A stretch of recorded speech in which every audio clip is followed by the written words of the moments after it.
El guardián de los perros. Cuando llegué a la casa y abrí la puerta, vi a Seiba, la mascota de mi hermano, sentada en el tapete de la recepción. Sus ojos amarillos e imposibles me miraban fijamente. ¡Rafa!, grité. ¡Rafa! Pero no obtuve respuesta. Saqué mi teléfono de la bolsa, buscando si me habría marcado o escrito un mensaje que explicara la situación. Fue hasta ese momento que me di cuenta de que se había acabado la batería. Di un paso hacia adentro, pero ella no se movía, aunque mi hermano siempre me decía que era muy tranquila, que no mordía. Siempre me inquietaba su imponente cuerpo, su cabeza grande y abultada como de bulldog, pero más refinada, como si fuera un pitbull, pero del doble de tamaño. Su musculatura molosa me hacía sentir que, si me mordía en algún lugar, podría arrastrarme sin problema por la casa como si fuera un muñeco de trapo, pero él siempre decía que era muy dócil. «Seiba», le dije, y sus ojos amarillos parecieron resplandecer momentáneamente. Movió la cola como si esperara una instrucción. «Déplacé», le dije en francés, y al instante se hizo a un lado. Mi hermano la había llevado a entrenar con un viejo bordolés que tuvo la fantástica idea de darle las instrucciones en su idioma. Puse el teléfono a cargar en el mueble y me fui a comer. En el camino encontré el collar amarillo que le regalé a mi hermano para Seiba, roto, desgajado, como si lo hubieran arrancado con gran fuerza. Le eché un ojo a la perra, buscando indicios de lo que pudo haber pasado, pero ella se veía bien. Tal vez ya venía roto y solo se lo terminó de quitar. Pensé sin hacerle mucho caso. Caminé hacia la cocina y saqué unos embutidos del refrigerador, algo de provolone, jamón serrano, y me hice un sándwich rústico. Antes de comer, me serví un Jack Daniels, el cual apuré de un trago. Inmediatamente sentí la mirada de Seiba sobre mis hombros. Me miraba atenta mientras se pasaba la lengua por el hocico. No sabía si podría comer de lo que tenía en el refrigerador, pero tampoco lo pensé demasiado, así que le aventé un trozo de jamón ibérico. Mi hermano tuvo que haberme dejado alguna instrucción de qué darle de comer como otras veces, pensé. Pero un poco de puerco salado no la mataría. Me di la vuelta para servirme otro trago. Lo tomé entre manos y recordé que la primera vez que mi carnal viajó a las peleas de mi sobrino, me pidió apenado que si podía dejarme la gorda conmigo. Así le dice cariñosamente a Seiba. No lo pensé y le dije que sí. Él se disculpó diciendo que no me pediría ese favor si no fuera realmente necesario. Sabía que no me gustaban los perros y que no quería compañía por lo que había pasado con mi esposa e hijo. Estaba viviendo mi luto en esos momentos y quería vivirlo en soledad. Yo corté de tajo con sus explicaciones diciéndole simplemente: no tienes que decir nada, somos familia, ella es mi familia. Él me miró sabiendo lo que significaban esas palabras y me dio un leve golpe en el hombro a manera de gratitud. Me dijo los comandos en francés, me dejó la comida y se fue. Al principio fue difícil para mí tenerla en casa, pero pronto se ganó mi aprecio sin llegar a más. Siempre me imponía su gran tamaño. Apuré el trago y cuando regresé la mirada, ella seguía allí parada, pero no se había comido la loncha que le había aventado. Sin embargo, se seguía relamiendo el hocico, babeaba. Su mirada estaba puesta en mí como si yo fuera la comida. Movía sus patas con inquietud, parecía contenerse. «Reste», le dije.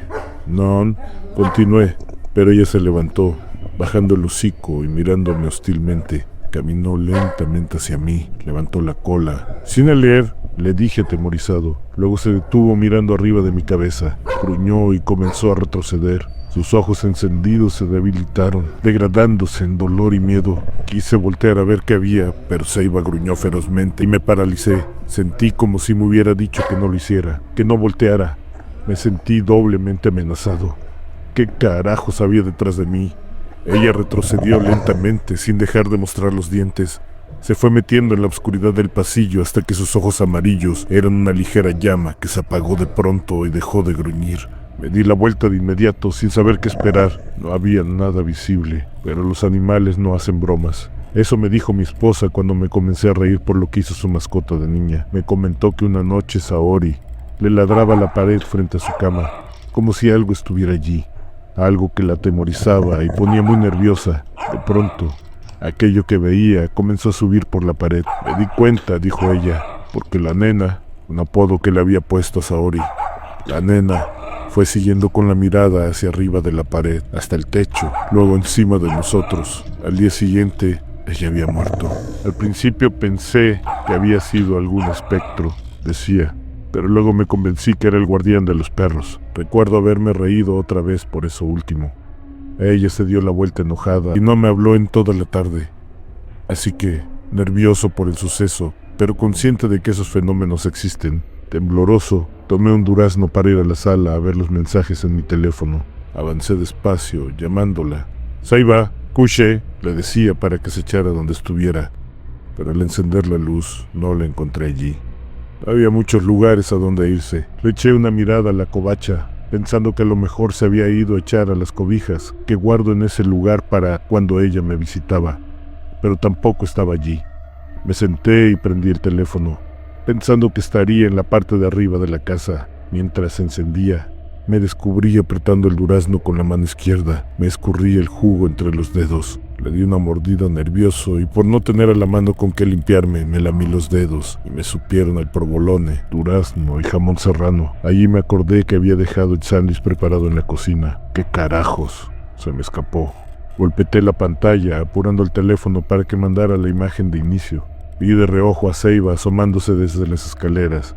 Y luego volvió a meter la cabeza. «Sabía que allí estarías», le grité sin levantarme del asiento. El teléfono inició y como cascada llegaron varios mensajes y notificaciones. Tenía horas que se me había descargado y no me había dado cuenta. Había varias llamadas de amigos del trabajo y solo un par de mi hermano, pero no tenía mucho tiempo de que las habían hecho. Le quise devolver la llamada, pero en el acto entró una más. Era de mi madre. «¿Qué pasó, mamá?», contesté.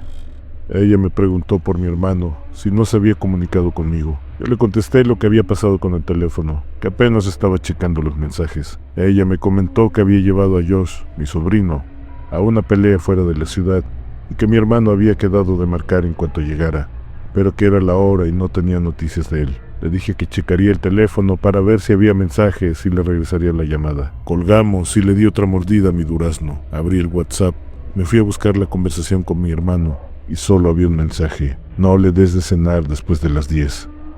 Era una broma que siempre hacíamos sobre que a los niños no había que darles de cenar después de esa hora, haciendo referencia a los gremlins. Pero eso era todo. Nada del viaje, nada de por qué me había dejado a Saiba. Ese mensaje apenas tenía unos minutos. Le hablé a mamá explicándole que solo tenía un mensaje. Le dije que a veces los lugares donde iba a pelear mi sobrino no tenía buena señal. Tal vez por eso no se había comunicado. Ella se quedó más tranquila y colgamos. Luego me fui a buscar las llamadas y vi que tenía varias notificaciones de un solo número. Creí que tal vez, al no poder marcar de su celular, pidió algún teléfono prestado. Así que, para cerciorarme, marqué. Insistí un par de ocasiones, pero nada. No le di demasiada importancia y me puse a buscar a ver si me había dejado la comida de Saiba y su manta o alguna nota. Él sabe que se me olvidan todas las palabras. Coché, Asís, Teplesé, eran de las que me acordaba. Loco bordolés, pensé, pero no había nada.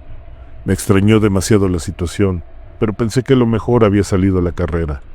Así que, para despejarme un poco, fui a la tienda a comprar una lata de atún y un alimento en sobre. Con eso podría pasar bien la noche. Venía de regreso pensando sobre lo que le había pasado a Saori. Mi mujer dijo que lo que había alterado a su mascota había sido el guardián de los perros. Cuando regresé y abrí la puerta, escuché un llanto ahogado. ¿Dónde está mi papá?, dijo una voz cavernosa venida de no sé dónde. ¡Saiba!, grité, prendiendo todas las luces por donde iba caminando. Me asustó que alguien hubiera entrado. Tal vez la perra lo había atacado. A lo mejor el ladrón entró con su hijo y Saiba lo había arrastrado. ¡Saiba!, le volví a gritar sin que el enorme bully se apareciera. ¿Dónde está mi papá?, escuché nuevamente. Subí las escaleras esperando encontrar un desastre. Sangre, tal vez un cuerpo desmembrado, un niño llorando sobre el cadáver de su padre, pero no había nada, absolutamente nada. Escuché mi teléfono sonar y bajé corriendo las escaleras. Era un mensaje de WhatsApp. Mi hermano había escrito: «No la busques». El mensaje había sido enviado horas antes, pero apenas llegaba. Parecía un estúpido juego. Primero que no le diera de comer, y ahora que no la buscara. «¿Dónde estás, hermanito?», pregunté mientras revisaba los posibles escondites. «Ya déjate de idioteces y sal», le dije, caminando hacia el comedor. Al salir, vi el rostro de Saiba asomándose desde la oscuridad de las escaleras. Al verme, se retrajo hasta desaparecer. Volví a escuchar la voz. «Papi». ¡Papá! Encendí las luces para iluminar los escalones y vi su cabeza retroceder en la oscuridad hacia el segundo piso. «Ven conmigo», dije al final. Di un paso estúpido hacia las escaleras y se desató una risa honda, inhumana. «Ya voy, hija», decía el nuevo mensaje de voz. «¡Idiota!», grité, pensando que era mi hermano tratando de asustarme. Ven. Dijo desde arriba. Quise subir corriendo los escalones. «¿Dónde estás?», volví a preguntar. Desde la baranda de madera del segundo piso, Seiba se asomaba hacia abajo, como si estuviera echando miradas a un bicho. Pero la división estaba a 1,50 m del piso. Solo podía estar así si alguien la estuviera cargando, o si flotara. «¡Baja!», le grité con temor. En eso llegó otro mensaje de mi hermano. «No mires hacia afuera». Le mandé un audio. «Deja de joder con eso, mamá está preocupada», agregué, intentando chantajearlo para que parara sus bromas. Mientras caminaba hacia la puerta, pensé que estaría en el pórtico, preparándose para saltarme desde el arbusto de la entrada, pero al abrir me encontré con una negrura inquietante, como la que se percibe al desmayarse. Ese instante donde todo se vuelve negro, profundo y desolador. El silencio externo devoraba hasta mi propia voz. «Dios mío», dije, y las palabras fueron tragadas por un ambiente donde no podían flotar. Olía a almendras dulces con grasa rancia, pero por debajo de una pestilencia insalubre que ya había olido antes. Olía a muerte vieja. La luz del pasillo moría antes de salir hacia la calle, y una presencia insoportable se movía afuera, como un pez abisal flotando en la nada, esperando a que algo pasara cerca.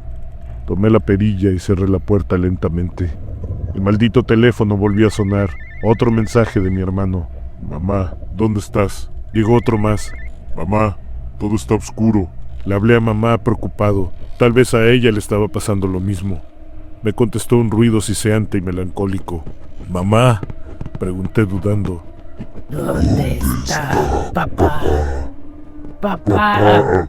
Recibí como respuesta.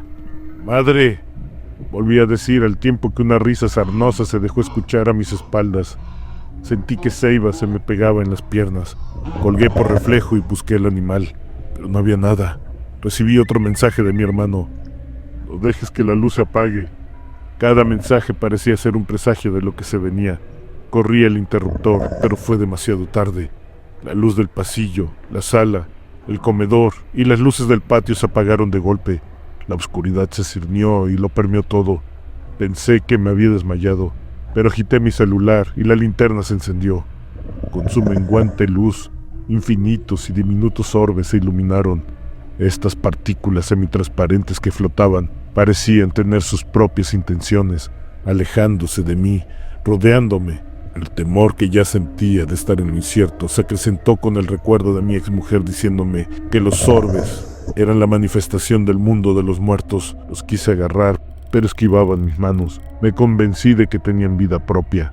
Parecía polvo suspendido, pero al caminar tuve la impresión de que despertaba a pequeñas bestias del vacío que ante mi presencia se agitaban con ansiosa voracidad. Por momentos sentí un ardor al tocarlas, ínfimo, casi imperceptible, pero allí estaba, lacerándome constantemente como latigazos diminutos. Estas esferas se interponían entre la oscuridad y la luz del celular que solo iluminaba el punto central hacia donde la dirigía, sin irradiar nada más. Al lograr despejar el amasijo de orbes, pude ver que todo había envejecido de pronto. Mantos de polvo se sacudieron, al parecer por mi llegada. Los muebles, roídos por el tiempo, se desvencijaban, acusando años o siglos de deterioro. Hacia el pasillo que llevaba a la cocina, los focos habían salido de sus lámparas, colgando, rotos. La pintura de la pared se había descarapelado, dejando ver lo que los hijos de los dueños anteriores habían pintado. Rayones por aquí y por allá, luego deformes dibujos de seres inconexos con la realidad. Seres antropomorfos devenidos en criaturas alargadas, con partes sueltas de su cuerpo. En la cocina, el piso grasiento se anegaba en charcos purulentos y cafés. Una tira negra de óxido pendía del grifo. El herraje de las ventanas que daban al patio exterior se había encarcomido por el óxido. Los cristales ya no estaban. Los muebles de madera presentaban hoyos profundos de polilla que se ramificaban, dando la impresión de ser cavernas construidas por criaturas pensantes. Quise abrir el refrigerador, pero un sonido me llamó la atención. Fui hacia el pasillo, llegando al estudio, de donde creía haber escuchado el ruido. En el estudio, el monitor de la computadora estaba amarillento y el cajón del CPU tenía capas de polvo. El escritorio, deslucido y desvencijado, cargaba con algunos libros y carpetas que había dejado por descuido. Todo parecía estar siendo afectado por una corrosión inaudita, cayéndose a pedazos. El ardor que me causaban los orbes era por ratos insoportable. Al alejarlos de mí a manotazos, volaban hacia las cosas muertas. De pronto algo cayó en el piso de la sala. Se escuchó un cristal rompiéndose. Caminé hacia allá y al dar una mirada rápida, descubrí que el único retrato que tenía de adorno, el único donde estoy de niño con mis otros 2 hermanos, no estaba en la pared. Al buscarlo en el piso, encontré la fotografía que había sido resguardada del tiempo por el cristal. Ahora, por una extraña reacción que producían ligeros e ínfimos destellos, me di cuenta de que estas pequeñas esferas eran la causa del derrumbe que lo consumía todo. La fotografía se amarilló casi instantáneamente, acusando años de vejez en segundos. Otro ruido me alertó, y al mover el teléfono hacia el lugar de donde había venido, topé con el mueble más grande de la sala. Vi sobresalir, a lo largo de todo el lomo de este, una columna vertebral que amenazaba con romper el cuero, casi yermo de lo que antes fuera un pelaje gris. Se movía serpenteante hacia el brazo izquierdo del mueble. Me preparé para lo que fuera a salir, pero no pasó nada. Me quedé estático, sin saber qué hacer. ¿Correr? ¿A dónde? ¿O quedarme allí? De pronto, el silencio espeso de esa oscuridad inhóspita fue roto por un nuevo lamento. ¡Papá! Me hubiera largado de buena gana si no hubiera escuchado a mis espaldas el resoplido y bramido de una criatura bípeda que me olisqueaba la oreja. De repente sonó mi teléfono. Al moverlo por inercia, vi que había otro mensaje. Volví la mirada al frente con la intención de correr lo más rápido posible, y en ese ínfimo instante en que me distraje, en un parpadeo, regresé a casa, a mi casa. Todo estaba como antes. Los orbes se habían ido. La herrumbre había desaparecido. Caminé temeroso hacia el sillón. Sabía que era una estupidez, pero tenía que ver si la criatura que vi seguía allí. Pero no había nada. Caminé por el pasillo, los focos estaban en su lugar. Llegué a la cocina, nada había cambiado. Caminé hacia la sala y al lado de las escaleras que llevan a la segunda planta, se escuchó un portazo venido de alguna de las habitaciones. La bestia volvió a llorar, un llanto lúgubre y fantasmal, lleno de dolor. Otra puerta se cerró de golpe y los pasos, alejándose de la habitación principal, se escucharon viniendo hacia mí. Algo bípedo caminaba lentamente hacia la sala del televisor de la segunda planta. No te veo, decía ese ser mientras caminaba. Las farolas de afuera continuaban apagadas. El marco de las ventanas eran cuadros donde se retrataba la absoluta nada. Las luces de la casa comenzaron a titilar. En sus parpadeos se dejaba ver los pequeños orbes que habitaban en la dimensión contigua a la que fui, donde el animal reptante se había hecho presente. Seiba no estaba, pero para esos momentos ya no me importaba a dónde se habría ido. Nada de lo que estaba pasando podía ser real. Seguramente había enloquecido o muerto. Tenía que ser así. El teléfono descargado, las llamadas confusas, los mensajes extraños, el infinito negro de la calle, los orbes. Me convencí de que había muerto. Seguramente estaba pasando por alguna clase de turbación post-mortem. Debí caerme por las escaleras al llegar a la casa y matarme. Probablemente mi cadáver está allí tirado, con el cuello roto. Tal vez caí hace días. Pensaba en todo esto cuando al caminar algo hizo retumbar el barandal de las escaleras del cubo de luz. Eso venía bajando. Sus pisadas amorfas rebotaban por el barandal y los escalones. Sus garras, seguramente eran garras, se aferraban raspando la pared. Venía hacia abajo. Me quedé petrificado, sin poderme mover. Cerré los ojos, tal como un niño se escondería tras sus párpados, pero en un estúpido acto de rebeldía, me forcé a ver. Ante mí estaba Seiba, con sus ojos amarillos, clavados en los míos, langueteándose los labios. Se dio la vuelta y se dirigió a la puerta de la entrada. Me miró una vez más. Quería salir a la calle donde rondaba aquello que no se podía ver, Caminé hacia ella, hacia la oscuridad detrás de la madera. Ceiba me miró de nuevo, apurándome con sus gestos. Pasé de lado sin quitarle la vista. Abrí la puerta y la empujé hacia afuera. La luz del pasillo la iluminaba, nadando en la nada.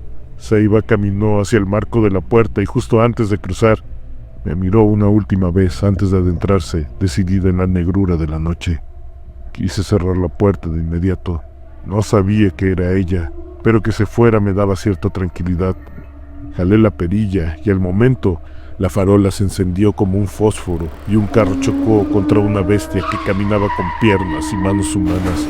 Su piel grisácea no solo repelía la luz, sino que parecía absorberla, devorarla. Cada vértebra se alzaba como espinas de una bestia prehistórica, amenazando con desgarrar su carne. Sus costillas no solo se estremecían, se agitaban, como si algo dentro de ella intentara salir. De su cabeza caía un pelaje negro y lacio, cubriéndole el rostro. El vehículo pareció haber chocado con una pared. El impacto detuvo el auto en seco, expulsando al conductor y a un perro que, proyectado por el parabrisas, cayó despedazados a unos metros del choque. La criatura con la que impactaron desapareció en el acto. «Maldita sea», grité en el momento. Sabía que no podía hacer nada, que debía irme, pero esa maldita necesidad de ayudar siempre me traicionaba. Y esta vez no fue la excepción. Salí corriendo por inercia para ver en qué podía ayudar, pero al llegar el chofer ya no estaba. Dentro del carro no había nadie, pero me resultaba familiar. Caminé hacia el perro herido y a medio camino encontré su collar rasgado. Un collar amarillo, el mismo collar amarillo que yo le había regalado a mi hermano para Ceiba. Me acerqué al animal tratando de descifrar qué demonios estaba pasando. Al llegar estaba el perro. Estaba un perro moribundo de pelaje gris. Respiraba con dificultad. Sus patas rotas se movían en shock. Sus costillares se hundían rítmicamente. Jadeaba. Sus ojos amarillos estaban inyectados en sangre. Era Ceiba, muriendo en ese momento. Pero ella no fue atropellada. Se había proyectado del auto. El auto me resultaba familiar. Era familiar, porque era el de mi hermano. Al instante en que pensé esto, el resto de las farolas se iluminaron y toda la escena se desvaneció junto con Ceiba. Caminé confundido hacia la casa, hacia la cocina y tomé el collar. No me sentía seguro. ¿Qué era eso?, me pregunté. Un instante después, sonó el teléfono, una y otra vez. Al contestar, mi madre, con la respiración entrecortada, dijo: «Tu hermano». «Ya voy», le contesté. No necesitaba decir más. Entendí lo que había pasado. Me serví un doble de Jack, lo apuré de un trago, tomé mis cosas y salí por mi madre. En el camino hacia el hospital, lo entendí todo. «Carnal, Ceiba vino a despedirse de mí. Me trajo ese collar para que supiera que era ella quien me visitaba. Te puedo decir que te quería mucho», te decía papá, y me mostró lo que había sucedido, que fue lo que causó el accidente, y también el lugar de donde viene, acecha del otro lado, como un carroñero. Creo que tu perrija fue recogida por el guardián de los perros, y le impidió a lo que fuera eso tocarla. Creo que Ceiba está bien, pero, ¿sabes? Mi esposa nunca dijo nada de que los humanos tengamos algún guardián, y esa cosa acecha en el umbral de la muerte. Creo que eso causó el accidente y estoy seguro que no ha sido solo el tuyo. Espera a que los accidentados mueran para reclamar su presa. Hermano, llevas 2 semanas en coma. Los médicos dicen que no estás consciente, que no pudiste haber mandado esos mensajes. Pero si no fuiste tú, entonces ¿quién? Tal vez en la oscuridad que te rodea encontraste algún teléfono y estás intentando comunicarte conmigo. Te he mandado mensajes, espero que los leas. Pero si no puedes y me estás escuchando desde donde estás, no te mueras. Eso es lo que está esperando. Respira, maldita sea. Respira. Está allí. Abre los ojos. Despierta. Despierta. Despierta.